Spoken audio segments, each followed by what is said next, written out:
मगापासून सारखा उल्लेख होतो आहे, बोंगीरवरांना लवकर जायचं आहे, लवकर जायचं आहे. त्याबद्दल सर्वप्रथम मी आपली माफी मागतो. खरोखरच लवकर जायचं आहे आणि हा कार्यक्रम इतका लांबेल असं मला वाटलं नव्हतं. पण कार्यक्रम ज्या कारणामुळे लांबला असे आमचे महाजन सर,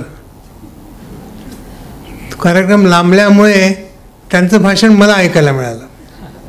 जर कार्यक्रम वेळेवर संपला असता तर कदाचित मला ते भाषण ऐकायला मिळालं नसतं.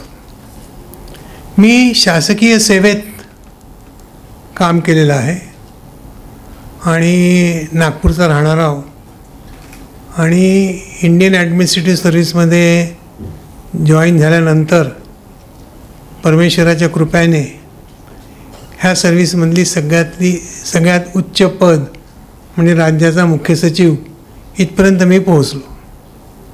हे सगळं विस्ताराने सांगण्याची गरज अशी आहे की या कामाच्या अनुभवाने, या कामाच्या निमित्ताने ग्रामीण क्षेत्रातले जे सर्व प्रश्न आहेत, मग तो स्वास्थ्याशी संबंधित असो, शिक्षणाशी संबंधित असो, कोणतेही प्रश्न, रस्ते, पाणी, सर्व माझा फार जवळचा संबंध आला आहे. मग त्या निमित्ताने ग्रामीण भागात काम करणारे अनेक लोक मला मिळालेले आहेत, मी त्यांना भेटलो आहे. जर मला विचारलं की अशा लोकांपैकी तुम्हाला कोणाची आठवण येईल, याच्यापुढे मी महाजन सरांचं नाव घेत जाईन.